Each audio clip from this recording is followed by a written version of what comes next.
அனைவருக்கும் மகளிர் தின நல்வாழ்த்துக்கள். சர்வதேச மகளிர் தினத்தையொட்டி பெண்கள் மீதான பல்வேறு ஒடுக்குமுறைகள் மற்றும் வன்கொடுமைகள் குறித்து விவாதித்து வருகிறோம். இதன் தொடர்ச்சியாக பணியிடங்களில் பெண்கள் சந்திக்கும் பிரச்சினைகள் தொடர்பாக அடுத்த ஒரு மணி நேரத்திற்கு விவாதிக்க இருக்கிறோம். இந்த விவாதத்தில் AITUC அமைப்பின் அகில இந்திய செயலாளர் வனிதா நிஜாம், வேளாண் வல்லுநர் சோபியா ஆகியோர் நமது அரங்கத்திற்கு வந்துள்ளனர். இவர்களுடன் திருச்சி அரங்கிலிருந்து வழக்கறிஞர் ஆர்த்தியும், நெல்லை அரங்கிலிருந்து சமூக ஆர்வலர் மீரா உதயகுமாரும், மதுரை அரங்கிலிருந்து பணிபுரியும் பெண்களுக்கான சங்கத்தை சேர்ந்த ரஞ்சனியும் கலந்துரையாட காத்திருக்கின்றனர். அதற்கு முன்னதாக தலைப்புச் செய்திகளை பார்ப்போம். மனித உரிமை மீறல் தொடர்பாக இலங்கை அரசு அளித்த வாக்குறுதியை நிறைவேற்ற வேண்டும். மாநிலங்களவையில் பிரதமர் மன்மோகன் சிங் வலியுறுத்தல். இலங்கை கடற்படையினர் மீண்டும் அத்துமீறல், காரைக்கால் மீனவர்களை அடுத்து துன்புறுத்தியதாக புகார். எரிவாயு குழாயை மாற்றுப்பாதையில் பதிப்பது சாத்தியமில்லை, கெயில் நிறுவனம் திட்டவட்டம். பெண்களுக்கு எதிரான வன்முறை தடுப்பு சட்டம் விரைவில் நிறைவேற்றப்படும், காங்கிரஸ் தலைவர் சோனியா காந்தி உறுதி.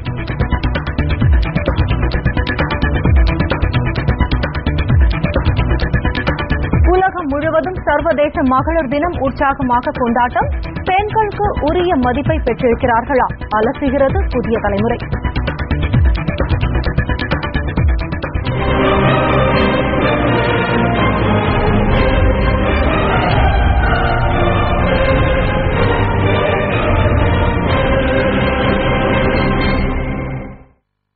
உலக மகளிர் தினத்தின் ஒரு பகுதியாக பணியிடங்களில் பெண்கள் சந்திக்கும் பிரச்சினைகள் குறித்து விவாதிக்க இருக்கிறோம். இது குறித்து வந்திருக்கும் நமது அழைப்பாளர்களோடு நாம் தொடர்ந்து பேசுவோம். வணக்கம் சோபியா மேம். வணக்கம்.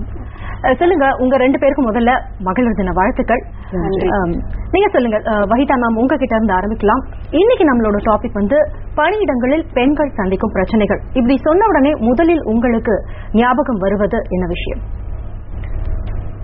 இந்த அரங்கத்தின் மூலமாக உலகில் இருக்கும் அனைத்து பெண் தொழிலாளர்களுக்கும் என்னுடைய சர்வதேச மகளிர் தின வாழ்த்துக்களை தெரிவித்துக் கொள்கிறோம். நீங்க சொன்ன உடனே முதல்ல பணியிடத்தில் அப்படின்றது இல்லாம உழைக்கும் பெண்கள் ஒட்டுமொத்தமாக இன்றைக்கு எதிர்கொண்டிருக்கக்கூடிய ஒரு மிகப்பெரிய சவால் என்பது என்ன அப்படின்னா, பெண்களுக்கான சமத்துவமும் நீதியும் இல்லாம இருக்கிறது. சமத்துவம் அப்படின்னும் பொழுது ஒட்டுமொத்தமாக நம்ம அரசியல் சமத்துவம் என்பது ஓரளவுக்கு இன்றைக்கு கிடைத்துவிட்டாலும் கூட பொருளாதார சமத்துவம், பொருளாதார ரீதியாக அதன் மூலமாக கிடைக்கக்கூடிய சமூக ரீதியான சமத்துவம் என்பதும் நீதி என்பதும் இன்றைக்கு ஒட்டுமொத்தமாக மறுக்கப்பட்டு கொண்டே வந்திருக்கிறது.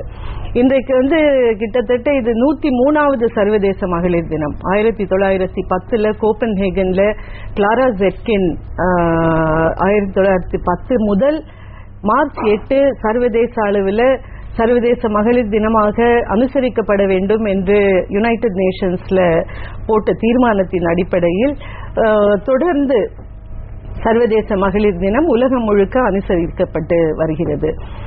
இந்த நிகழ்வுக்கு முன்னோடியாக இருந்த முதல் நிகழ்வு கிட்டத்தட்ட 1900வது, அதாவது 20வது நூற்றாண்டின் தொடக்கத்தில் நியூயார்க்ல எல்லாம் உழைக்கும் பெண்கள் வெளியே அவர்களுக்கான வேலை நேரம், சரியான சம்பளம், இதையெல்லாம் கேட்டு போராடினார்கள். அதுதான் சிக்னிபிகன்ஸ் ஆஃப் த டே அப்படின்னு நாம இன்றைக்கு சொன்னா, 103 ஆண்டுகள் கழிச்சு எந்த அளவுக்கு நாம முன்னேறி இருக்கோம் அப்படின்னு பார்த்தா, அதே கோரிக்கைகளை வைத்துக் கொண்டுதான் இன்றைக்கு கூட பெண்கள் போராடி கொண்டிருக்கிறோம். முன்னேற்றமே இல்லை அப்படின்னு நான் சொல்ல வரல. இன்றைக்கு பெண்கள் முன்னே வந்திருக்காங்க, போராடுகிறார்கள். அவர்களுக்கு இன்றைக்கு இருக்கக்கூடிய சட்ட ரீதியான உரிமைகள் அப்படின்றது அவர்கள் போராடி பெற்ற உரிமைகள். இன்றைக்கு உரிமைகள் சட்டங்களில் சட்ட புத்தகங்களாக மட்டுமே அடங்கி போயிருக்கின்றனவே தவிர அது அமுலாக்கிறதுக்காக அரசாங்கங்கள் இதுவரைக்கும் முழுமையாக அமுலாக்குவதற்கான அறிகுறிகளே இல்லை. அதற்கு காரணம் பெண்களுக்கே அறியாமை, அவர்களுக்கு இந்த உரிமை இருக்கு, இந்த சட்டத்தின் அடிப்படையில் நமக்கு உரிமை இருக்கு, இதை நாம கேட்டு பெறணும், போராடி பெறணும் அப்படின்ற கூடிய அளவுக்கான அறியாமை கூட பெண்கள் மத்தியில இருக்கு. இந்த அறியாமைக்கு காரணம் அவர்களுக்கு இருக்கக்கூடிய கல்வி அறிவின்மை. இது எல்லாமே உதாரணமா பார்த்தா நம்ம அரசியல் சாசனம் இந்தியாவை மட்டும் எடுத்துக்கிட்டோம்னா அரசியல் சாசனத்தின் அடிப்படையில் செக்ஷன் 39 and 41 இருக்கு. 39 and 41 right to work, right to equality. But அந்த அடிப்படையில் இன்றைக்கு பெண்களுக்கு ரைட் டு ஒர்க், வேலை செய்யக்கூடிய உரிமை இன்றைக்கு கொடுக்கப்பட்டிருக்கிறதா? இல்ல. நம்ம கண்ட்ரியில இன்றைக்கு ஈக்குவல் ரெம்யூனரேஷன் ஆக்ட் 1976 வந்த சமவேலைக்கு சம ஊதிய சட்டம், அந்த சட்டத்தின் அடிப்படையில் சம்பளம் பெண்களுக்கு கிடைக்கிறதா என்றால் இல்ல. வேஜ் டிஸ்பாரிட்டி அப்படின்றது மிகப்பெரிய அளவில் இருக்கு. இது குளோபல் அசஸ்மெண்ட் ரேஷியோலயே வெளியிடப்படக்கூடிய ஒரு விஷயம். குறைந்தபட்ச கூலி சட்டத்தின் அடிப்படையில் பெண்களுக்கு அவர்கள் வேலை செய்யக்கூடிய அமைப்பு சாராத துறைகளில் சம்பளம் கொடுக்கப்படுகிறதா என்றால் இல்லை. இது எல்லாமே மிகப்பெரிய அளவில் மறுக்கப்பட்டு கொண்டு வருகிறது என்பது புள்ளி விவர கணக்குகள் நமக்கு சொல்லுகின்றது. இந்த கணக்குகளை வைத்துக்கொண்டு நமக்கான உரிமைகளுக்காக நாம போராட வேண்டும் அப்படின்ற ஒரு எழுச்சி பெண்கள் மத்தியில் ஓரளவுக்கு இன்றைக்கு வந்திருக்கு அப்படின்றது உண்மை. அப்படின்னாலும் கூட மிகப்பெரிய அளவில் வரவேண்டியது அவசியமாக இருக்கிறது. நிச்சயம் இது குறித்து நம்ம தொடர்ந்து பேசுவோம். நேயர்களே, மகளிர் தினத்தின் ஒரு பகுதியாக உழைக்கும் பெண்கள் சந்திக்கும் பிரச்சனைகள் குறித்து நாம் பேசி வருகிறோம். இது குறித்து நம்மோடு பேசுவதற்காக கோவை அரங்கத்திலிருந்து தனலட்சுமி, மனித உரிமை ஆர்வலர் தனலட்சுமி அவர்களும் நம்மோடு இணைந்திருக்கிறார். வஹிதா மேம், நம்ம தொடர்ந்து பேசலாம். அதாவது பெண்களுக்கு சம வேலைக்கு சம ஊதியம் அப்படின்ற ஒரு விஷயத்தை பத்தி பேசிட்டு இருக்கும் போது, அந்த சம வேலைக்கு சம ஊதியம் அப்படின்ற ஒரு விஷயம் எந்த அளவுக்கு இங்க சாத்தியப்படுது, எந்த அளவுக்கு ஃபாலோ பண்ணப்பட்டு இருக்கு அப்படின்னு நினைக்கிறீங்க? நிஜமாவே பெண்களுக்கான சம ஊதியம் கிடைக்கப்படுதா? இல்ல. சம வேலைக்கு சம ஊதியம் என்பது சட்டத்தால சட்ட புத்தகத்திலே உள்ளே இருக்கு. 1976 வந்தது. இன்றைக்கு அது கொடுக்கப்படவில்லை என்பது அரசு துறைகளிலேயே அது மீறப்பட்டு வருகிறது. இது தெரியும், அரசாங்கத்துக்கு தெரியாதா? நம்ம கொள்கைகளை ஈட்டுவதவர்களுக்கு தெரியாதா இந்த சட்ட மீறல்கள் இருக்கு அப்படின்றது தெரியாதா? நல்லா தெரியும். 1976 சம உரிமைக்கு ரெம்யூனரேஷன் ஆக்ட் இருக்கு அப்படின்னு சொன்னீங்க. இது குறித்து திருச்சியில் இருக்கும் வழக்கறிஞர் ஆர்த்தி அவர்களிடம் பேசுவோம். மேடம் வணக்கம். ஆர்த்தி மேம், நீங்க சொல்லுங்க, இந்த பெண்களுக்கு இந்த சம வேலைக்கு சம ஊதியம் அப்படின்ற விஷயம் முழுமையாக ஃபாலோ பண்ணப்படுதா? இது அந்த சட்டத்தை பத்தின விரிவான தகவல்களை சொல்லுங்க. நிச்சயமா இவங்க சொன்ன இந்த ஆர்டிகல் 39 சொன்னாங்க இல்லையா, தொடர்ந்து பேசுங்க ஆர்த்தி. அது ஆர்டிகல் 39 டைரக்டிவ் பிரின்சிபல்ஸ் என்று சொல்லக்கூடிய ஒரு வழிகாட்டு நெறிகளில் தான் அது சேர்க்கப்பட்டிருக்கிறது. அதை அடிப்படை உரிமைகள்ல அது வரல. அதுதான் கான்ஸ்டிடியூஷன்லயே இருக்கக்கூடிய மிகப்பெரிய பிரச்சனையா நான் பாக்குறேன். நான் இந்த டைரக்டிவ் பிரின்சிபல்ஸ்ல இருக்கக்கூடிய எந்த விஷயங்களுமே தொடர்ந்து அரசாங்கத்தால் கடைபிடிக்கப்பட்டு வர்றதே கிடையாது. இது இருக்கக்கூடிய இடம் பார்க்கணும். நம்ம அடிப்படை உரிமைகள் 32 முடிஞ்சு போயிடுது. இந்த டைரக்டிவ் பிரின்சிபல்ஸ்ல வருதுனாலே அது ஒரு பெர்மிசிவான ஒரு ஆக்டாகத்தான் பார்க்கப்படுகிறது. அதை பின்பற்றாமல் இருப்பதை நம் நேரடியா கோர்ட்டுக்கு போயோ இல்ல அதன் மூலமா நம்ம ஏதாவது தீர்வு கிடைக்குமா என்று சொன்னா அது கிடைக்கிறதுக்கான வழிவகைகள் இல்லை. இவங்க சொல்லக்கூடிய பேப்பர்ஸ்ல இருக்கு, அது நடைமுறையில் இல்லை அப்படின்னு சொல்றாங்க இல்லையா. பேப்பர்ஸ்லயுமே இவை பற்றின விஷயங்கள் விரிவாக இல்லை அப்படிங்கிறது ரொம்ப முக்கியமான விஷயம். நமக்கு இதற்கான சட்டங்களும் மிக தெளிவாக எதுலையுமே நேரடியா எல்லாரும் அணுகக்கூடிய வகையிலும் ஒரு மெஷினரி நம்ம கிட்ட இல்லாம போனது ரொம்ப வருத்தமா இருக்கு. நிச்சயம் ஆர்த்தி, உங்களோட அந்த கருத்தை பதிவு செஞ்சீங்க. இது குறித்து பேசுவதற்காக மதுரையில் இருக்கும் ரஞ்சினி, பணிபெரியும் பெண்களுக்கான சங்கத்தை சேர்ந்த ரஞ்சினி அவர்களிடம் பேசுவோம். ரஞ்சினி மேடம், நீங்க சொல்லுங்க, இப்ப பேசிட்டு இருக்கோம் நம்ம பெண்களுக்கான இந்த ஊதியத்தில் ஏன் இந்த ஏற்ற இறக்கங்கள், ஏன் இந்த வித்தியாசங்கள்? பணிபுரியும் பெண்களுக்கான சங்கத்தில் இருக்கீங்க, இதற்காக என்ன செய்யலாம்? இப்போ ஒரு புள்ளியலின் அடிப்படையில் பார்க்கும்போது ஆண்களை விட பெண்களுக்கு 20% 30% ஊதியம் குறைக்கப்பட்டு தான் தராங்க அப்படின்னு சொல்றாங்க. ஏன் இந்த வேறுபாடுன்னு நினைக்கிறீங்க? அனைவருக்கும் வணக்கம். நீங்க பேசிட்டு இருக்க விஷயங்கள்ல இருந்து எப்பயுமே பெண்கள் இந்த நாட்டுல 2ஆம் கட்ட குடிமக்களாக நடத்தப்படுவது அப்படிங்கிற ஒரு சிந்தனை போக்குதான் இந்த மாதிரியான ஒரு சமத்துவமின்மைக்கு காரணம் அப்படின்னு நான் நினைக்கிறேன். இதுல உழைக்கும் பெண்கள் அப்படின்னு பேசுறப்போ நம்முடைய நாட்டுல 94% பெண்கள் வந்து அமைப்பு சாரா துறையில தான் வேலை பார்க்கறாங்க. நீங்க அமைப்பு சார்ந்த துறையில 6% பேர் தான் வேலை பார்க்கறாங்க. அப்ப அமைப்பு சார்ந்த துறையில உங்களுக்கு இந்த பிரச்சனை கிடையாது. பொதுத்துறை நிறுவனங்கள்ல, அரசு அலுவலகங்கள்ல உங்களுக்கு வந்து ஆண் பெண் இருவருமே வந்து ஊழியர்களாக சமமாக மதிக்கப்படுகிறார்கள். அதுல பிரச்சனை கிடையாது. ஆனா இந்த 94% இருக்கக்கூடிய அமைப்பு சாரா துறையில இருக்கக்கூடிய பெண்கள் தான் இந்த பிரச்சனைங்க ஃபேஸ் பண்றாங்க. அப்ப அங்கேயும் கூட எந்தெந்த துறையில அப்படின்னு நம்ம குறிப்பிட்டு பார்த்தோம் அப்படின்னு சொன்னா, விவசாயத்துல முக்கியமா அது நடக்குது, கட்டுமான துறையில அது நடக்குது. ஆனா பெண்கள் மட்டுமே சில வேலைகளை செய்யறாங்க. அந்த மாதிரியான இடங்கள்லயும் அவங்களுக்கு உரிய கூலி வழங்கப்படுவதில்லை. இன்னும் சொல்ல போனா ரேகா ஸ்கீம்ல கொடுக்கக்கூடிய கூலியை கூட குறைத்து எழுதிதான் அவங்க கையில கொடுக்கறாங்க அப்படிங்கிற தகவல்கள் நம்ம கிட்ட இருக்கு. அப்ப எல்லா இடங்களிலும் பெண்கள் சுரண்டப்படுபவர்களாக இருக்கிறாங்க அப்படிங்கறதுதான் உண்மை. இந்த சமத்துவமின்மை அப்படிங்கறத வந்து உழைக்கும் பெண்கள் பேசணும் அப்படின்னு சொன்னா, ஹலோ தொடர்ந்து பேசுங்க. உழைக்கும் பெண்கள் குறித்து நம்ம பேசணும். அப்ப வந்து உழைக்கும் பெண்களுடைய பிரச்சனைகள் பேசுறப்போ பொதுத்துறை நிறுவனங்கள்ல வசதி வாய்ப்புகள் அதிகமாக இருந்து அதுதான் வந்து இன்னும் அதிகமான பெண்களுக்கு ஒரு நியாயமான கூலியை வழங்குவதற்கான வாய்ப்பாக அமையும் அப்படின்னு நான் நினைக்கிறேன். ரஞ்சினி மேடம், உங்களோட கருத்தை பதிவு செஞ்சீங்க. இதற்கு அடுத்தபடியாக நெல்லை அரங்கத்தில் இருக்கும் திருமதி மீரா உதயகுமார் அவரிடம் பேசுவோம். வணக்கம் மீரா மேம், நீங்க சொல்லுங்க. நீங்க மட்டும் இல்லாத, அதாவது ஒரு ஆணின் வெற்றிக்கு பின்னாடியும் பெண் இருப்பாள் அப்படின்னு சொல்லுவாங்க. உங்களை பொறுத்தவரைக்கும் உங்களோட கணவரின் வெற்றிக்கு பின்னாடியும் உங்களோட கணவரின் ஒவ்வொரு போராட்டத்திற்கு பின்னாடியும் நீங்க தொடர்ந்து இருந்துட்டு வரீங்க. நீங்க மட்டும் இல்ல, அந்த இடிந்த கரையில் இருக்கும் பெண்களும் இந்த போராட்டத்துல சரி நிகரா ஒரு சமானமா ஒரு பங்கு எடுத்துட்டு வராங்க. அந்த வகையில நீங்க எப்படி பாக்குறீங்க ஒரு பெண் சமத்துவம் அப்படின்றத நீங்க எப்படி பாக்குறீங்க? உங்களோட கான்டெக்ட்ல அதை நீங்க சொல்லுங்க. சமத்துவம்ங்கிறது வந்து மனசுல இருக்குங்க. மனசுல வந்து சின்ன குழந்தையில இருந்தே நம்ம உருவாக்குனா தான் இது வரும். இது திடீர்னு வந்து ஒரு பெரிய ஒரு வயசான பிறகு நம்ம அந்த விதமான பயிற்சிகள் நமக்கு இது வரைக்கும் இல்லவே இல்லை. சின்ன குழந்தையில இருந்தே சோசியல் ஸ்கில்ஸ் ட்ரெயின் பண்றதோ, லீடர்ஷிப் ஸ்கில்ஸ் ஏத்துக்கிறதுக்கு பெண்களை பழக்கிறதோ, பெண்களை சரி ஆண்களையும் சரி அந்த மாதிரி ஒரு பழக்க வழக்கங்கள் நம்ம கிட்ட இல்லை. நான் என்ன நினைக்கிறேன்னா, சட்டங்கள் ஒரு புறம் இருந்தாலும் சட்டங்களே எல்லா இப்ப நான் சொன்ன மாதிரி அறியாமை நிறைய இருக்கு, அமல்படுத்துறதுல நிறைய சிக்கல்கள் இருக்கு. இந்த மாதிரி சமயங்கள்ல அறியாமையை நீக்கிறதும் சின்ன சின்ன ட்ரைனிங் கொடுக்கறதும் கம்யூனிகேஷன் ஸ்கில்ஸ்லயும் எனக்கு என்ன தேவை அப்படிங்கறது இது பண்றதுலயும், நான் ஒரு பிளீசர் இல்ல எனக்குன்னு ஒரு இது இருக்கு அப்படிங்கறத வெளிப்படுத்த திறமையை நம்ம வளர்த்துக்கிறதுலதான் அது இருக்குன்னு நான் நினைக்கிறேன். அதாவது உங்களோட அந்த பெண் சமத்துவத்திற்கான கான்டெக்ட் என்ன, உங்களோட அர்த்தம் என்ன அப்படின்னு சொல்லியிருக்கீங்க. அடுத்ததாக இது குறித்து பேசுவதற்காக நம்மோடு இணைந்திருக்கும் டாக்டர் சோஃபியா அவரிடம் போவோம். சோஃபியா மேம், நீங்க சொல்லுங்க. இப்போ பெண்களோட சமத்துவம் பத்தி பேசிட்டு இருந்தோம், பெண்களுக்கான அந்த ஊதியம் பத்தி பேசிட்டு இருந்தோம்.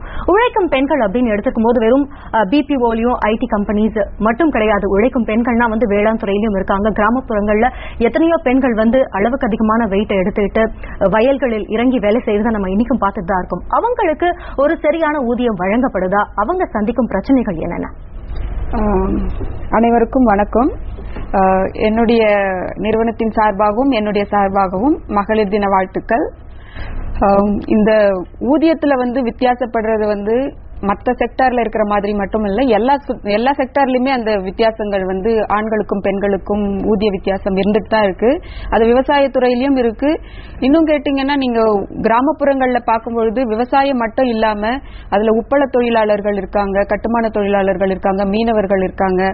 இந்த மாதிரி பல்வேறு துறையை சார்ந்து இருக்க துறைகளில் பணிபுரியக்கூடிய பெண்களுக்கு வந்து ஊதிய வித்தியாசம் வந்து கட்டாயம் இருந்துட்டு தான் இருக்கு. இது வந்து அந்த ஊதிய வித்தியாசத்துக்குரிய காரணங்கள் நமக்கு பார்த்தோம்னா, நம்ம வந்து முடிவெடுக்கக்கூடிய உரிமைகள் வந்து பெண்கள் இடத்துல வந்து கிடையாது. இந்த டெசிஷன் மேக்கிங்னு சொல்லக்கூடிய விஷயங்கள் வந்து எப்பவுமே அந்த ஆண்களிடத்திலேயே இருக்கிற பொழுது, அந்த நம்ம எவ்வளவுதான் சட்டத்திட்டங்கள் வந்து ஏற்படுத்தும் பொழுதும் அதை வந்து சரிவர நம்மளால வந்து நடைமுறைப்படுத்துவதற்கு வந்து சாத்தியமாக நமக்கு இருக்க இல்லை. அதனால அது வந்து ஒரு பக்கம். இன்னொரு புறம் வந்து சில நேரங்கள்ல வந்து நம்ம வேலை வாய்ப்புகள் இல்லாத சமயங்கள்ல நிறைய குடும்பங்கள் வந்து அங்க வந்து கொஞ்சம் வசதி வாய்ப்புகள் இருக்கிறவரு நிலம் அதிகமா இருக்கிறவங்களிடத்துல இருந்தோ இல்லாட்டி இவர் தொழிலாளர் அண்ட் முதலாளின்ற ஒரு வர்க்கம் இருந்துகிட்டே இருக்கு. அவங்க கிட்ட வந்து கடன் வாங்குற ஒரு சூழ்நிலையில இருக்காங்க. அந்த மாதிரி வாங்கும் பொழுது அவங்க கிட்ட வேலை செய்யற ஒரு கட்டாயத்துல இருக்காங்க. அந்த கட்டாயத்தினால வந்து தொடர்ந்து அந்த வேஜ் வித்தியாசத்தை வந்து அப்படியே இருக்கிறதுக்குரிய சூழல்களும் வந்து கிராமப்புறங்கள்ல இருக்கு. நிச்சயமா கிராமப்புறங்கள்ல என்ன பிரச்சனை அப்படின்ற சொல்லியிருக்கீங்க. பெண்களுக்கு வந்து அந்த கூலிகள்ல என்னென்ன பிரச்சனை அப்படின்னு சொல்லியிருக்கீங்க. இப்படி இருக்கும்போது சில இடங்கள்ல இன்னமும் வந்து கிராமப்புறங்கள்ல ஒரு பஞ்சாயத்து தலைவர்களாகவோ இல்ல ஊரக தலைவர்களாகவோ பெண்கள் வந்து வந்திருக்கும் நிலை இப்போ வந்திருக்கு. இந்த நிலையிலும் பெண்களுக்கு ஏன் இந்த வேறுபாடு இருக்கு, ஏன் இந்த பார்வை அப்படின்னு நினைக்கிறீங்க? பெண்கள் வந்து பஞ்சாயத்து தலைவர்களாக வந்திருக்கிறாங்களே ஒழிய, ஆனா இன்னும் எத்தனை பெண்கள் வந்து அவங்களுடைய தலைமைத்துவத்தை ஏற்று அவங்களே வந்து பஞ்சாயத்தை வந்து நிர்வாகம் பண்றாங்கன்னு பாத்தீங்கன்னா ரொம்ப குறைச்சல். மறுபடியும் வந்து அந்த இடத்துல ஆண்கள் தான், அவங்க குடும்பத்தை சார்ந்த ஆண்கள், அது கணவனாக இருக்கலாம், தகப்பனார்கள் இருக்கலாம், மகனாக இருக்கலாம், இவங்க யாராவது தான் அந்த பஞ்சாயத்து நிறுவனத்தை வந்து நிர்வாகம் செய்யறத வந்து அவங்க எடுத்துக்கிறாங்க. பெண்களும் இந்த இடத்துல இன்னொரு விஷயமும் நம்ம சொல்லணும். இப்போ நமக்கு முன்னாடி பேசினவர்களும் இதை வந்து வலியுறுத்தி இருக்காங்க. நமக்கு வந்து பெண்கள் வந்து அந்த மாதிரி இந்த வளர்க்கப்பட்டு விட்டார்கள்.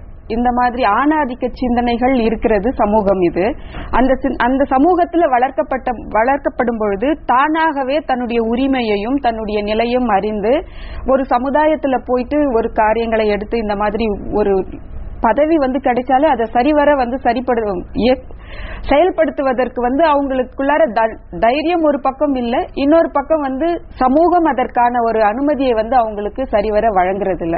அதனால பெண்கள் வந்து இந்த மாதிரி பஞ்சாயத்துக்கு வந்தாலும் முழுமையாக அவங்களால செயல்பட முடியவில்லை.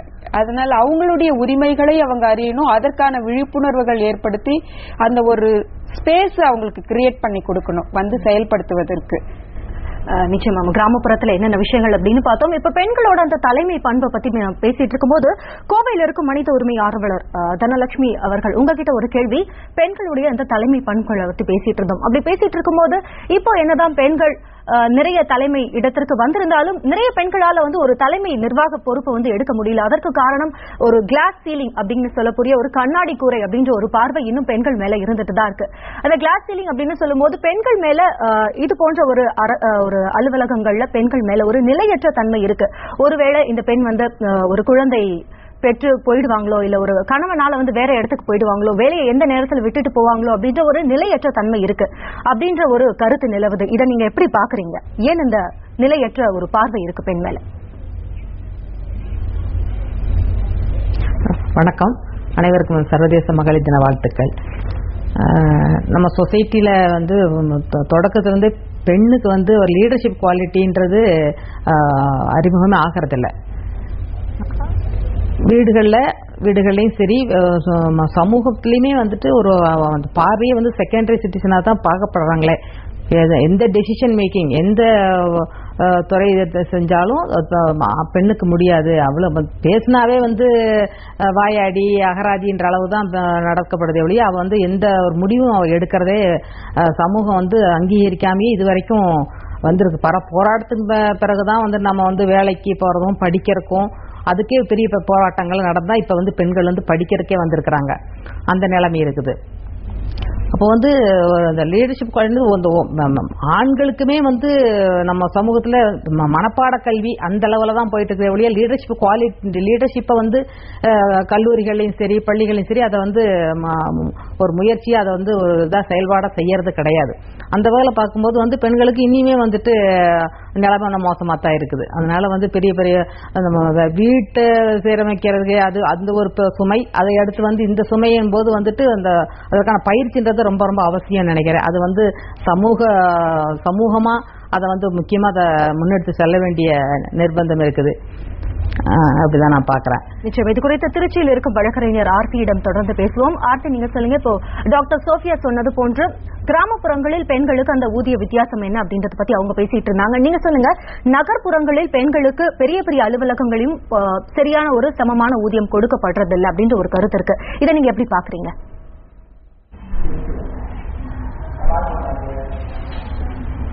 ஆர்த்தி மேடம், நீங்க தொடர்ந்து பேசலாம்.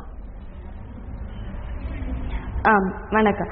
அது பாத்தீங்கன்னா அந்த விஷயத்தை நம்ம எதுல இருந்து அணுகணும் அப்படின்னா, எப்பவுமே ஆணுக்கான இன்கம் அப்படிங்கறது அந்த குடும்பத்திற்கான வாழ்வாதாரமாகவும் அதனோட மேஜர் இன்கமாகவும் அதை தொடர்ந்து பார்த்து வர்றாங்க. பெண்ணுக்கு கொடுக்கக்கூடிய ஊதியமோ பெண்ணின் சம்பாத்தியமும் அந்த குடும்பத்துக்கு கிடைக்கக்கூடிய அடிஷனல் இன்கமாக மட்டும்தான் பார்க்கப்பட்டு வருகிறது.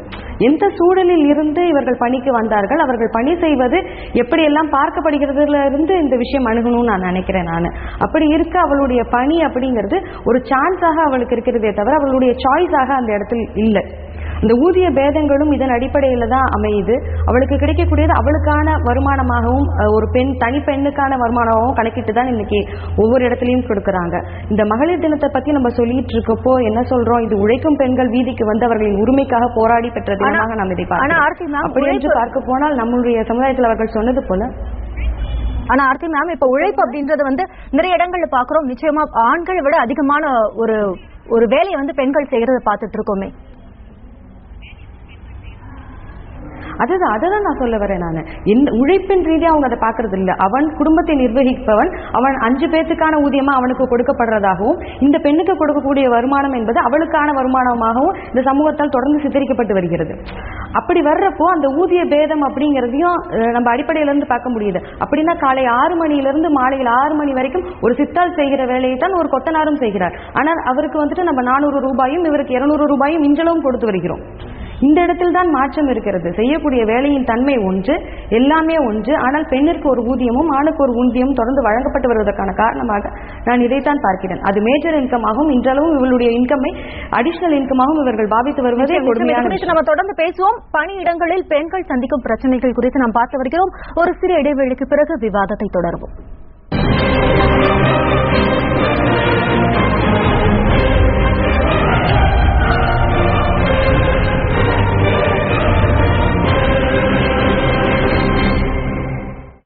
உள்ளூர்ல இருந்தா தலைக்கு ஹெல்மெட் போட்டுட்டே ஊர் சுத்துறேன். வெளியூர் போனா எல்லா தண்ணியிலயும் தலைக்கு குளிக்கிறேன். ஆனாலும் எனக்கு முடி கொட்டுற பிரச்சனையே இல்ல. நான் எர்வாமேட்டின் யூஸ் பண்றேன். ஏன்னா எர்வாமேட்டின் ஒரு ஆக்வா பேஸ்ட் ஹேர் லோஷன். இது சாதாரண ஹேர் ஆயில் மாதிரி இல்லாம சில நொடிகளிலேயே சருமத்துக்குள் ஊடுருவி சென்று முடி உதிர்வதை நிறுத்தி வேகமா முடி வளர உதவுது. அமேசான் காடுகளில் மட்டுமே கிடைக்கிற அபூர்வ எக்ஸ்ட்ராக்ட் கொண்டு 100% நேச்சுரலா தயாராகுது. கடந்த 10 வருடங்களுக்கும் மேலாக இந்தியாவில் லட்சக்கணக்கான ஆண்களுக்கும் பெண்களுக்கும் பலன் அளித்துள்ளது. நீங்கள் எர்வாமேட்டினை உடனே பெற 044-4050-4050 என்ற எண்ணுக்கு மிஸ்டு கால் கொடுங்கள். எர்வாமேட்டின் யூஸ் பண்ணுங்க, முடி கொட்டுறதை ஸ்டாப் பண்ணுங்க, இழந்த முடிய திரும்ப பெறுங்க. எர்வாமேட்டின் ஆன்டி ஹேர் லாஸ் லோஷன்.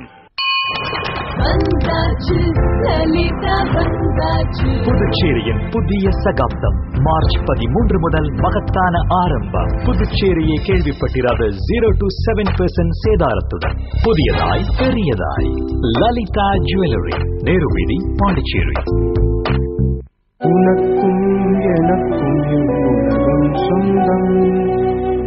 எந்த பிரச்சனைக்கும் வன்முறையை தீர்வாக்க மாட்டேன். பிரச்சனையை பேசி தீர்க்கவும் புரிதலை உண்டாக்கவும் முயற்சி செய்வேன். வன்முறையற்ற ஒரு சமூகத்தை உருவாக்குவதை நோக்கமாக கொள்வேன் என்று இந்த பெண்கள் தினத்தில் நான் உறுதிமொழி ஏற்கிறேன். கைகோட்டு பயணிப்போம். இது நமக்கான உலகம். பெண்களுக்கு புதுயுகம் மலரச் செய்வோம். பெண்களுக்கு புதுயுகம் மலர இணைந்து நடைபெறுவோம். அறிமுகம் ஈகோனாவி டெக்னாலஜியுடன் கூடிய பானாசோனிக் ஏர் கண்டிஷனர். இது உணர்கிறது, தானாகவே அட்ஜஸ்ட் செய்து கொள்கிறது மற்றும் 38% வரை சேமிக்கிறது. It's one touch to change the future. Panasonic. இதெல்லாம் எப்ப நடந்தது? ஒரு கண நேர காட்சியை போதும் உங்கள் மனதை மாற்ற மெரினோ லாமினேட்ஸ். கால் சரியா இல்லாதவங்களுக்கு வீல் சேர்ல உட்கார்றவங்களுக்கு ஒரு புது மாதிரியான வீல் சேர் கண்டுபிடிச்சிருக்கோம். ஸ்டாண்டிங் வீல் சேர்னு. அந்த வீல் சேர் வந்து அவங்கள எப்படி நிக்க வைக்க முடியுங்கிறது நாங்க இந்த இன்வென்ஷன்ல பண்ணிருக்கோம். நாங்க டிசைன் பண்ண மொபைல்னால என்ன ஒரு அட்வான்டேஜ்னு பாத்தீங்கன்னா, காது கேட்காதவங்க எங்க வேணாலும் இண்டிபெண்டா அவங்க வாழ முடியும். அவங்களும் தனியா யாரோட சப்போர்ட்டும் இல்லாம வாழ முடியும். ஆயுதம் செய்வோம் வரும் ஞாயிற்றுக்கிழமை காலை 11:30க்கு. இந்நிகழ்ச்சியை வழங்குபவர் மஹேந்திரா பைனான்ஸ், திறமையை அறிந்தவர்கள் நாங்களே. இணைந்து வழங்குபவர்கள் பாண்டிச்சேரி ஸ்ரீலட்சுமி ஜுவல்லரியின் புத்தாண்டு பரிசு மழை கொண்டாட்டம். Merino laminates, the power to create. Tata Nano, சந்தோஷத்தின் சாவி. வாழ்வின் ஒவ்வொரு பொன்னான தருணத்திலும் மனம் சொல்லும் ஜாயாலுகாஸ். மற்றும் உன்னதமாய் உயர்தரமாய் நேஷனல் காட்டன் வேஷ்டிகள், ஷர்ட்டுகள் மற்றும் உள்ளாடைகள்.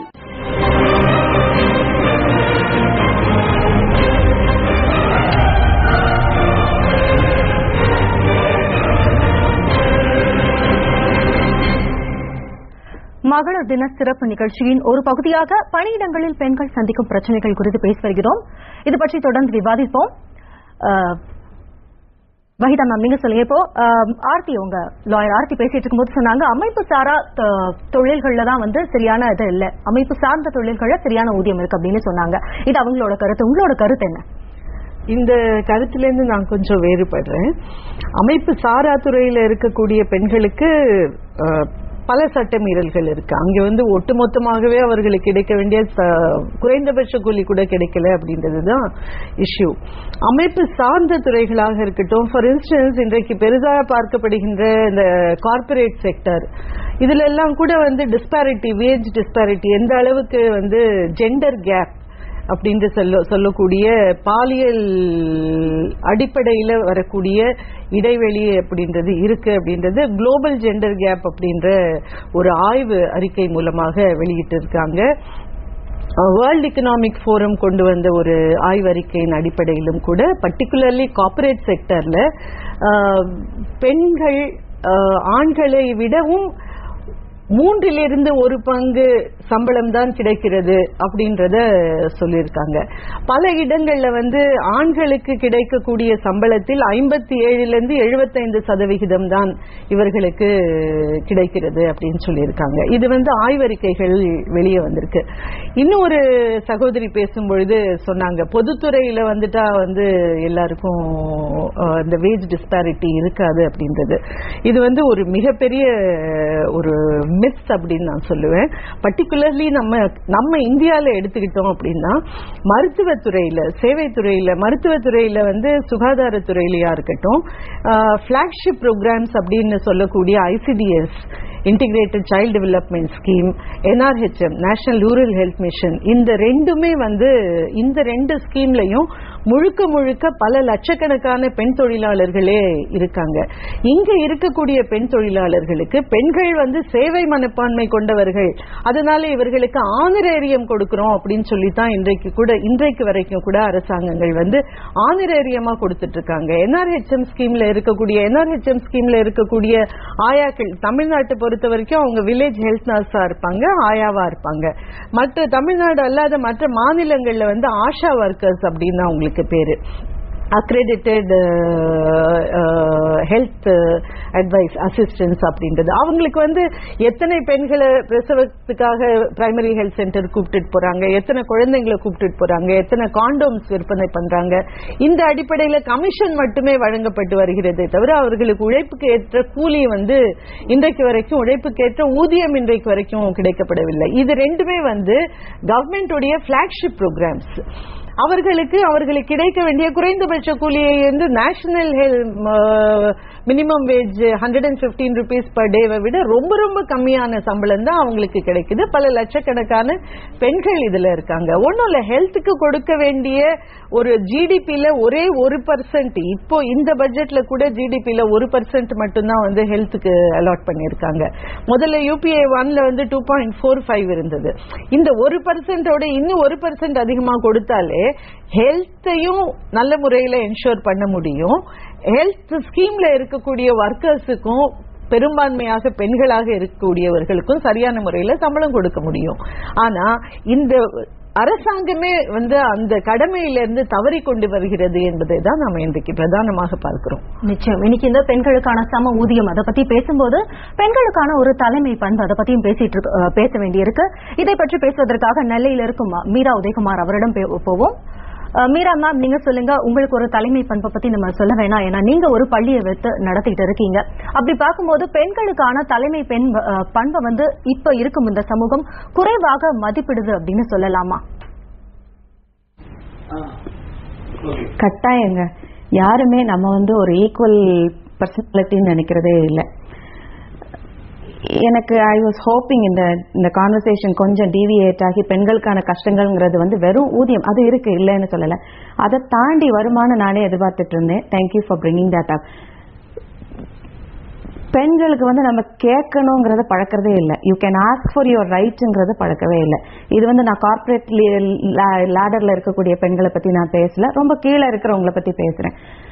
அவங்களுக்கு வந்து அவங்களுடைய உரிமைகள், நான் வந்து ஒரு strong personality, I am a special person, இந்த மாதிரி எந்த விதமான எண்ணங்களும் இல்லை. ரொம்ப தாழ்மை உணர்ச்சி இருக்கு. தன்னை பத்தின நல்ல அபிப்பிராயங்கள் ரொம்ப கம்மி. எனக்கு இந்த லிமிடேஷன்ஸ் இருக்கு அப்படிங்கிற ஃபீலிங்ஸ் நிறைய இருக்கு. They limit themselves. எவ்வளோ பொட்டென்ஷியாலிட்டி உள்ள ஆட்கள் அவங்கிறது அவங்களுக்கே தெரியறதுக்கு இல்லை. Women hold up half the ஸ்கைன்னு நம்ம சொல்றோம், but do they really know that they are holding half the sky? அது தெரியாது நமக்கு. நான் பார்த்த வரையில ஐ see this as three, பெண்களுக்கான கஷ்டங்களை 3 ஃபேஸா பாக்குறேன் நான். ஏர்லி ஃபேஸ் வந்து 20 to 25, அந்த கல்யாணம் ஆகிறதுக்கு முன்னால they step into the அந்த வேலை பார்க்குற அந்த இதுக்குள்ள வரும்போது உள்ள பிரச்சனைகள் வேற. இதுல சோசியல் ஸ்கில்ஸ், கம்யூனிகேஷன் ஸ்கில்ஸ் வருது. அது வரைக்கும் பொத்தி பொத்தி பொத்தி பொத்தி வளர்க்குறோம் நம்ம. அதுக்கு பிறகு தூக்கி ஆத்துல விட்டுட்டு நீ ஒண்ணுல கல்யாணம் பண்ணி ஹஸ்பண்ட் ஃபேமிலியோட நீந்திப்போ, இல்ல அப்படின்னு சொன்னா ஒரு ஒரு ப்ராஃபிட்டபிள் இது எடுத்துட்டு உனக்கு எது கிடைக்குதோ அதை வச்சு நீ பாத்துக்க அப்படிங்கிற மாதிரி விட்டுடுறோம். And these girls do not know how to handle themselves in many situations. இதுல வர பிரச்சனைகள் என்னன்னா செக்ஷுவல் ஹராஸ்மெண்ட்ஸ் இருக்கு. அண்ட் தே டு நாட் சக பெண்களோட எப்படி பழகிறது, எப்படி நோ சொல்றதுங்கிற இது விஷயங்கள் அவங்களுக்கு தெரியல. எப்படி பீப்புள் பிளீசரா இல்லாம how to take themselves important அப்படிங்கறது அவங்களுக்கு தெரியல. Number 2, the next stage is marriage age. இவங்களை கொண்டு போய் கல்யாணமும் பண்ணி வச்சிடுறாங்க. பண்ணி வச்சா they have to handle a completely new man, not only a new man, ஒரு கம்ப்ளீட் ஃபேமிலியை ஹேண்டில் பண்ண வேண்டியிருக்கு. அதையும் தாண்டி ஒரு வேலை என்வாயரன்மெண்ட் அவங்களால சமாளிக்க வேண்டியிருக்கு. பத்தாததுக்கு they get pregnant immediately. Pregnancy ரொம்ப கஷ்டமான விஷயம். ஏன்னா இவங்களுக்கு வந்து தன்னுடைய உடம்பை எவ்வளவு அழகா வச்சுக்கணும், எவ்வளவு ஹெல்த்தியா வச்சுக்கணுங்கிற எஜுகேஷன்ல இருந்து தன்னுடைய மைண்டை எப்படி பேலன்ஸ்டா வச்சுக்கிறது, டைம் மேனேஜ்மெண்ட், ஸ்ட்ரெஸ் மேனேஜ்மெண்ட் எதுவுமே யாருமே நம்ம சொல்லி கொடுக்கறது இல்லை. இது எல்லாம் இல்லாம திடீர்னு விடுறோம். And then the main problem அதுல வர்றது என்ன அப்படின்னு சொன்னா how to handle children. Once குழந்தைங்க வந்தாச்சுன்னா சமுதாயம் என்ன எதிர்பார்க்க, நீ யாரா வேணாலும் இருந்துக்கோ, நீ எவ்வளவு பெரிய ஆளா இருந்துக்கோ, குழந்தைங்க உன்னுடைய பொறுப்பு. காலையில இருந்து 8 o'clock வரைக்கும் you have to work for your home. 8ல இருந்து 6 வரைக்கும் அது உங்களோட செல்ஃப், இது அது உன்னோட ஸ்பெஷல், இது நீ கேட்கற, அதனால நீ பண்ணு, இதை எங்களுக்குள்ள கொண்டு வராத அப்படிங்கிற மாதிரி. இது ஏதோ ஸ்பெஷல் லக்ஸுரி மாதிரி நமக்கு அலோவ் பண்ற மாதிரி கொண்டு வராங்க. தென் ஈவினிங் இருக்கவே இருக்கு, then taking care of the children. அதுல குழந்தைங்க நல்லா படிக்கலன்னா who is to be blamed? அம்மா இஸ் டு பி பிளேம்ட். இதுல வந்து no time for exercise, no time for diet, balance diet, no time for taking care of herself when there is a physical problem. Physical fitness ங்கிறது கம்ப்ளீட்டா போயிடுது. The third phase is around 40-45 அப்படின்னு வைங்களா. இதுல வந்து they get married, children marriageable ageல இருந்தா குழந்தைங்களை கல்யாணம் பண்ணி கொடுக்கறது, and then taking care of their pregnancies and all that. இந்த சமயத்துல all kinds of என்னென்னலாம் இவங்க நிராகரிச்சு வச்சிருந்தாங்களோ all kinds of diseases set in. Physical fitness கம்ப்ளீட்டா போயாச்சு. The self respectங்கிறது it is nil at this point, and they begin to believe that they are limited people with no achievements. பின்னாடி achievement balance இல்லையே. அப்படிப்பட்ட ஒரு சூழ்நிலையில தான் நம்ம இப்ப இருக்கோம். how to change this அப்படிங்கிறது வந்து important aspect. Now we have to begin thinking. நான் ஒரு school teacher, I don't see myself as anybody else. I'm a school teacher. நான் பார்க்கிறது how can we start early.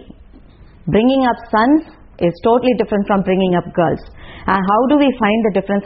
We need to learn about this. இது தன்னால வரக்கூடிய விஷயம் கிடையாது. We need to equip ourselves with these things. We need to watch people. There needs to be people to imitate around us. இந்த மாதிரி நிறைய விஷயங்கள் நான் பார்க்கிறேன். இப்படி ஒரு இதை வந்து தன்னையே தானே செதுக்கிக்கிட்டு வரும்போது தான் ஒரு லீடர்ஷிப் ஸ்கில்ஸ் வருது. ப்ராப்ளம்ஸ் என்ன கொண்டு வந்து முன்னால நிறுத்தினாலும் அதை அழகா பார்த்து 360 கோணத்துல அதை திரும்பி பார்த்து அழகா தூக்கி வச்சுட்டு உங்களால தாண்டி போக பெண்களால முடியுங்கிறத நம்ம அவங்களுக்கு உணர்த்த முடியுமா? உணர்த்துறதுக்கு என்ன பண்ணணும்? அதை தான் செய்யணும் நம்ம. நிச்சயமா பெண்களுக்கான சம ஊதியம், தலைமை பண்பு, இதை பத்தி எல்லாம் பேசிட்டு இருக்கும்போது பணியிடங்களில் பெண்கள் சந்திக்கும் அடுத்த ஒரு முக்கியமான ஒரு விஷயம் அப்படின்னா பாலியல் தொந்தரவுகள். இதை பத்தி நம்ம நிறையவே பேசலாம். அது குறித்து பேசுவதற்காக திருச்சியில் இருக்கும் வழக்கறிஞர் ஆர்த்தியிடம் போவோம். ஆர்த்தி, நீங்க சொல்லுங்க, பெண்களுக்கான வேலை செய்யும் இடங்களில் பாலியல் தொந்தரவுகள் இது குறித்து நீங்க என்ன நினைக்கிறீங்க? 2009 சுப்ரீம் கோர்ட் சொன்ன அந்த ஜெண்டர் செல் அப்படின்றது அரசாங்க இடங்களில் இது ஒழுங்கா ஃபாலோ பண்ணப்படுதா? அந்த கைட்லைன்ஸை நம்ம விஷாகா கைட்லைன்ஸ் மூலமா தான் அதுக்கப்புறம் தான் இது சம்பந்தமான ஒரு பார்வையே நம்ம நாட்டுக்கு கிடைச்சதுன்னு சொல்லலாம். அதுல சுப்ரீம் கோர்ட் சில கைட்லைன்ஸ் கொடுக்கறாங்க. பணியிடங்கள்ல பெண்களுக்கு என்னென்ன மாதிரியான வசதிகள் செய்து தரப்பட வேண்டும், அந்த எம்ப்ளாயருக்கு என்னென்ன ரெஸ்பான்சிபிலிட்டி இருக்கு, அவர் எதையெல்லாம் கவனத்தில் கொள்ள வேண்டும் அப்படின்னு சில கைட்லைன்ஸை சுப்ரீம் கோர்ட் சொல்றாங்க. அதுக்கு அடுத்தபடியா நிறைவேற்றப்பட்டது அதுக்கு ஒரு வரைவு கொண்டு வந்தாங்க. அதன் சில கிட்டத்தட்ட ஏறத்தாழ ஒரு 10 ஆண்டுகளுக்கு பிறகு வந்த ஒரு வரைவு தான் இந்த sexual harassment of women at workplace bill வந்து கொண்டு வந்தாங்க. அது prevention and protection and redressal என்ற இந்த 3 விஷயங்களையும் அணுகக்கூடிய ஒரு வரைவாக வந்துட்டு அது உருப்பெற்றது. அது 2012 கூட நமக்கு வந்துட்டு இப்போ லோக்சபால வந்துட்டு அதை பாஸ் பண்ணியிருக்காங்க. இந்த வரைவு அப்படிங்கறத வந்துட்டு இந்த வரைவில் என்னென்ன இருக்கிறது, இல்ல பணியிடங்கள்ல அவர்கள் கிடைக்கக்கூடிய பாலியல் தொந்தரவுகளை அவர்கள் எப்படி எல்லாம் எதிர்கொள்ளலாம், எப்படி எல்லாம் அவர்கள் அதை அணுகி அதிலிருந்து வந்துட்டு தீர்வு கிடைக்கும் அப்படிங்கறத பத்தி எல்லாமே அந்த வரைவுல இருக்கு. ஆனா அந்த வரைவுகள்லயும் நிறைய பிரச்சனைகள் இருக்கு. அதாவது ஒரு பணியிடம் என்று சொன்னால் ஒரு 10க்கும் மேற்பட்ட ஊழியர்கள் இருக்கக்கூடிய ஒரு எம்ப்ளாயருக்கு என்று சில ரெஸ்பான்சிபிலிட்டிஸை வைக்கிறாங்க. அந்த இடத்துல ஒரு இன்டர்னல் கமிட்டி இருக்கணும், அவர்கள் அந்த பெண்களுக்கான குறிகளை பற்றி வந்துட்டு கேட்கணும், அவர்கள் வந்துட்டு பாலியல் தொந்தரவுகள் இருப்பின் அதை வந்துட்டு அந்த இன்டர்னல் கமிட்டிக்கு வந்துட்டு அவங்க சப்மிட் பண்ணுவாங்க அப்படின்ற மாதிரியான சில வழிமுறைகள் எல்லாமே சொல்லி இருக்கிறாங்க. இது இல்லாத பட்சத்தில் ஒரு பணியால் இருக்கக்கூடிய இடம் இல்ல 2-3 பெண்கள் சேர்ந்து வேலை பார்க்கக்கூடிய ஒரு சேல்ஸ் கேர்ள்ஸ் வேலைகளாக இருக்கலாம். இந்த இடங்களில் எல்லாம் இது எப்படி சாத்தியம், இதை எப்படி பின்பற்றுவது என்ற லோக்கல் கமிட்டி என்பதை அமைத்துக் கொள்ளலாம். அந்த லோக்கல் கமிட்டி வந்துட்டு அவர்கள் அங்கே போய் அந்த குறைகளை வந்துட்டு சொல்லலாம் அப்படின்னு எல்லாம் அந்த வரைவு சொல்றாங்க. இது நடைமுறையில் எந்த அளவுக்கு சாத்தியம்? ஒரு பெண் தன்னுடைய வாழ்வாதாரத்திற்காகவும் தன்னுடைய வாழ்க்கை செலவுக்காகவும் அவ வந்துட்டு ஒரு இடத்துல அந்த பணியாளரை தன்னை யார் பணிக்கு அமர்த்திருக்கிறாங்களோ அவங்கள டிபெண்ட் பண்ணி இருக்கக்கூடிய ஒரு சூழல்ல அவர்களிடமிருந்தே வரக்கூடிய தொந்தரவுகளை எவ்வளவு தூரம் வெளியே வந்து சொல்ல முடியும் அப்படிங்கிற ஒரு கொஸ்டின் இருக்கு.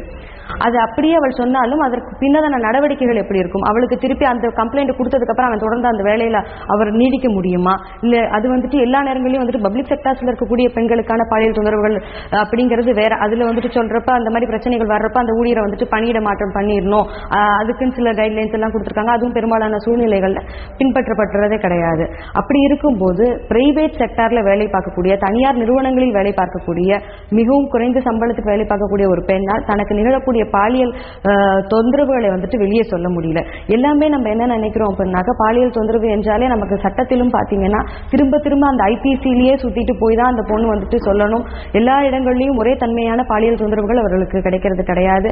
வேற வேற விதமான சீண்டல்களாகவும் அது அமைஞ்சிருது. இது ஒவ்வொன்றுக்கும் போலீஸ் ஸ்டேஷனுக்கு ஒரு கம்ப்ளைண்ட் போய் ஒரு நார்மல் கோர்ஸ்ல வந்துட்டு எல்லா விஷயங்களையும் அவ செய்வான்னு நம்ம எதிர்பார்க்க முடியாது. அதற்கான அமைப்பு முறையை நம்ம ஏற்படுத்தி வைக்கல. செலவுகளாகட்டும், கால அளவாகட்டும், இதனாலேயே பெண்கள் பெரும்பாலான நேரங்களில் இந்த தொந்தரவுகளை சகித்துக் கொண்டு செல்லுதலும் இல்ல அந்த வேலையை விட்டுட்டு வேற ஒரு வேலைக்கு போயிடலான்ற முடிவுக்கு தான் எடுக்கிறாங்களே தவிர அந்த நடந்த பிரச்சனை என்பது அப்படியே தான் இருக்கு. இது குறித்து நம்ம அது சம்பந்தமா இது வந்துட்டு பெண்கள், உழைக்கும் பெண்கள் நிச்சயமாக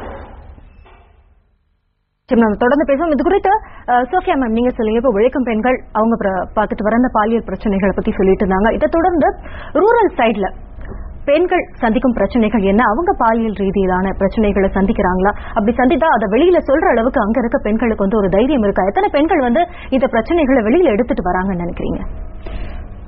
கிராமப்புறங்கள்ல பொதுவா பெண்கள் வந்து இந்த மாதிரி விஷயங்களை வெளியில அவ்வளவு சீக்கிரமா வெளியில எடுத்துட்டு வர மாட்டாங்க. ஏன்னா இது வந்து அவங்களுக்கு வந்து ஏன்னா அது வந்து ஒரு குறுகிய வட்டத்துக்குள்ளார இருக்கிறதுனால அவங்களுக்கு அந்த விஷயம் வெளியே வரும்பொழுது அவங்களுடைய குடும்பத்தையும் அவங்களுடைய சுயமரியாதையையும் அது பாதிக்கிறதா அவங்க வந்து பொதுவா இது மாதிரி ஒரு கருத்து அவங்களுக்குள்ளார இருக்கிறதுனால ஒண்ணு, அதனால வெளியே வந்து அதிகமா அவங்க எடுத்துட்டு வர்றது இல்ல. ரெண்டாவது வந்து இந்த மாதிரி விஷயங்களை வந்து இந்தந்த விதத்துல அணுகலாம் அப்படிங்கிற வந்து ஒரு விழிப்புணர்வே அவங்களுக்கு கிடையாது. இந்த ஒரு பிரச்சனையை வந்து சட்ட ரீதியாக வந்து இந்த மாதிரி நம்ம அணுகலாம் அப்படிங்கிற ஒரு விழிப்புணர்வு, சட்ட ரீதியான விழிப்புணர்வு வந்து அவங்களுக்கு அநேக பெண்களுக்கு வந்து கிடையாது. சில நிறுவனங்கள் வந்து இப்போ அவங்க வேலை பார்க்கக்கூடிய குறைந்த மக்கள் கிட்ட வந்து அத விழிப்புணர்வுகள், சட்ட விழிப்புணர்வுகள் வந்து ஏற்படுத்துறாங்க. ஆனா அந்த விழிப்புணர்வுகள் வந்து போதுமான அளவுக்கு இல்ல. ஒன்னொன்னு அந்த கிராம கட்டுப்பாடுகள்னு ஒரு சில விஷயங்கள் வந்து கிராமத்துல இருக்கு. அந்த கட்டுப்பாடை மீறி வந்து பெண்கள் வெளியில வந்து வர்றதுக்கு முடியாது. அதுக்கு அகைன் காரணம் வந்து நம்ம பாத்தீங்கன்னா நம்மளுடைய சமுதாயம் வந்து ஒட்டுமொத்த சமுதாயம் வந்து நம்ம ஒரு ஒரு ஒரு ஆணாதிக்க சிந்தனையிலால் அடிப்படையில அமைந்தது. நாளைக்கு அவங்க வெளியில போகும்போது குடும்பத்திலயும் அவங்களுக்கு வந்து பிரச்சனைகள் ஏற்படும், சமுதாயத்திலயும் பிரச்சனைகள் ஏற்படும். இதற்கு பயந்துகிட்டு நிறைய பெண்கள் வந்து வெளியில வந்து இந்த மாதிரி விஷயங்கள் எது நடந்தாலும் வெளியில அவங்க சொல்றது இல்ல. ஆனா அவங்க வேலை பணி செய்யக்கூடிய இடங்கள், அது விவசாயமா இருக்கட்டும் இல்ல உப்பள தொழிலாளர்கள்லாம் எடுத்துக்கிட்டோம்னா அவங்க எல்லாம் ரொம்ப வல்னரபிள்னு சொல்லக்கூடிய ஒரு செக்டார். அவங்க அங்கேயும் வந்து இந்த மாதிரி விஷயங்கள் வந்து நடந்துட்டு தான் இருக்கு. அந்த விஷயங்களை அவங்க வெளியில வந்து அதிகமா சொல்றது இல்ல. இப்ப வீட்டுல இருக்கக்கூடிய ஆண்களும் அதை வந்து தெரிஞ்சாலும் சில நேரங்கள்ல வந்து அதை சரி வெளியில கொண்டு வராம கண்ட்ரோல் பண்றதுக்கு தான் வந்து முயற்சிகள் எடுப்பாங்களே ஒழிய வெளியில வந்து எடுத்துட்டு வர்றது இல்ல. ஆனா விழிப்புணர்வு வேணும். இதற்கு முன்னாடி அவங்க திருச்சியில இருந்து அவங்க பேசின மாதிரி பிளஸ் திருநெல்வேலியில இருந்து அவங்க டீச்சர் ரொம்ப அழகா சொன்னாங்க.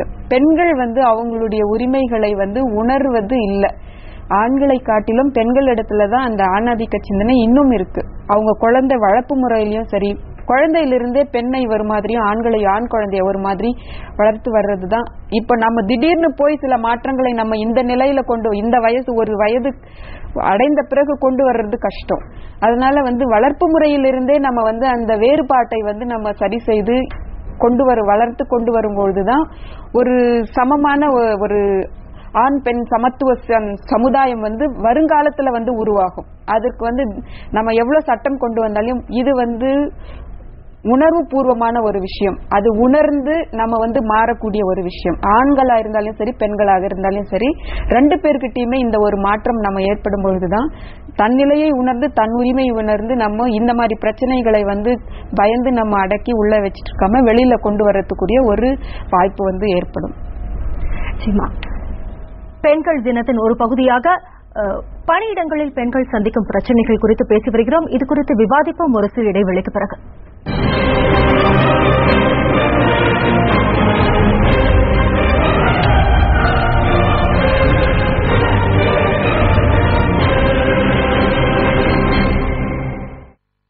அம்மா, நான் இன்னைக்கு ஸ்கூல்ல ஆன்டிய பத்தி கத்துக்கிட்டேன். ஆன்டியா? ஆமா, ஆன்டி ஆக்சிடென்ட். ஓ, ஆன்டி இல்ல செல்லம், ஆன்டி ஆக்சிடென்ட். அது எல்லா ஹெல்தி பொருட்கள்லயும் இருக்கு. இதுல இருக்காமா? இருக்கு. இதுல இல்ல நிறைய இருக்கே, அதனாலதான் உனக்கு வற்புறுத்தி இதை ஊட்டுறேன். அப்புறம் இதுல இல்ல. ஆன்டி இல்லனா எதுக்கு யூஸ் பண்றீங்க?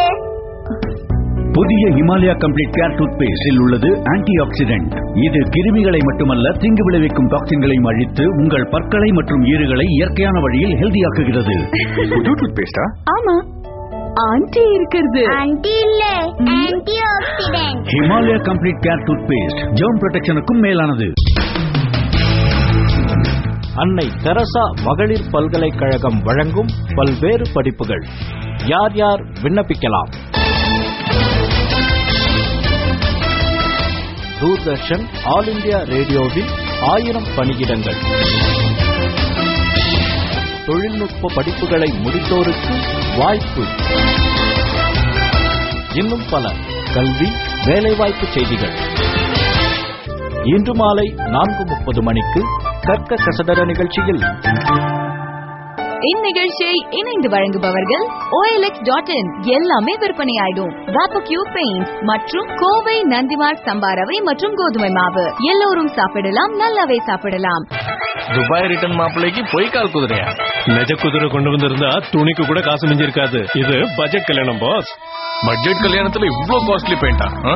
இது டிராக்டர் எமல்ஷன் பார்க்க மட்டும்தான் காஸ்ட்லி. இது சாதாரண டிஸ்டம்பருடன் ஒப்பிடும்போது 1.5 மடங்கு அதிகம் பரவும். டிராக்டர் எமல்ஷன் இது பார்க்க மட்டும்தான் காஸ்ட்லி. இதெல்லாம் எப்ப நடந்தது? ஒரு கண நேர காட்சியை போதும் உங்கள் மனதை மாற்ற மெரினோ லாமினேட்ஸ். கொத்தையில போரிகளைய அத்த முத புள்ள தெரிந்து பேசுவோமாயிருக்கும். கொத்தையில போரிகளைய அத்த மக புள்ள தெரிந்து பேசுவோமாயிது கொங்கு நாட்டு எல்ல. தெரிந்து பேசுவோமாயிது கொங்கு நாட்டு எல்ல. அமர்க்களமா இருக்குங்க. கொஞ்சம் சோறு கொஞ்சம் வரலாறு நாளை இரவு 7:30க்கு. இந்நிகழ்ச்சியை வழங்குபவர் அனில் சேமியாவின் அனில் சம்பாரவை. ஆசையா சாப்பிடுங்க, அளவில்லாம சாப்பிடுங்க. இணைந்து வழங்குபவர்கள் லலிதா ஜுவல்லரி. அனைத்து BS 916 ஹால்மார்க் நகைகளுக்கு 0 to 7% வரை மட்டுமே சேதாரம். இந்துலேகா பிரிங்கா வலுவான கூந்தலுக்கு மற்றும் கோவை நந்திமார் சம்பாரவை மற்றும் கோதுமை மாவு. எல்லோரும் சாப்பிடலாம், நல்லாவே சாப்பிடலாம்.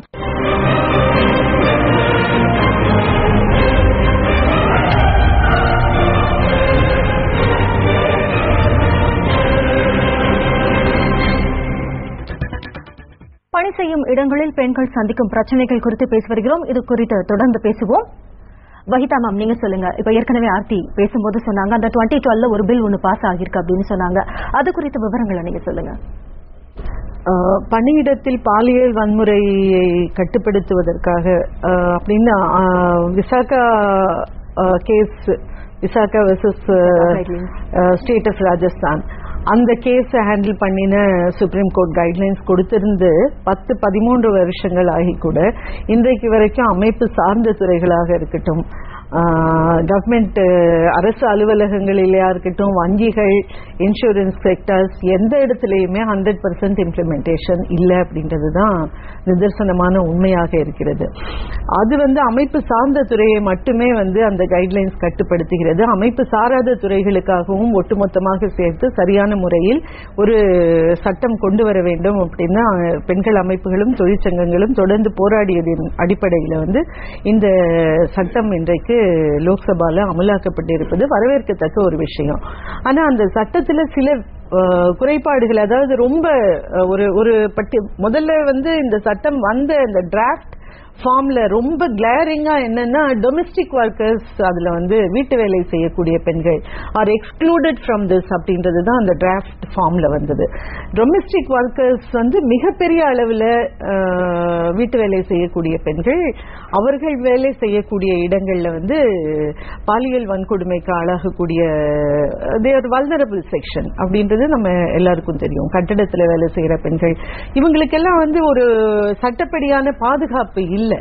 கட்டடத்தில் வேலை செய்யறவங்களுக்கு நம்ம பாலியல் வன்முறை, பாலியல் வன்கொடுமைக்கு அவர்கள் ஆளாகிறார்கள் அப்படின்னா இன்றைக்கு இருக்கக்கூடிய ஆணாதிக்க சமுதாயம் ஆண்கள் பெண்கள் மேல செலுத்தக்கூடிய அந்த வன்முறை அப்படின்றது ஒண்ணு. இன்னொன்னு they are exploited because they are poor. அவர்களுடைய ஏழ்மையை சுரண்டுகிறார்கள். அது ஒரு பக்கம். இன்றைக்கு இந்த மேஸ்திரி கையை பிடிச்சு கையில கூலிய கொடுப்பாரு சில இடங்கள்ல.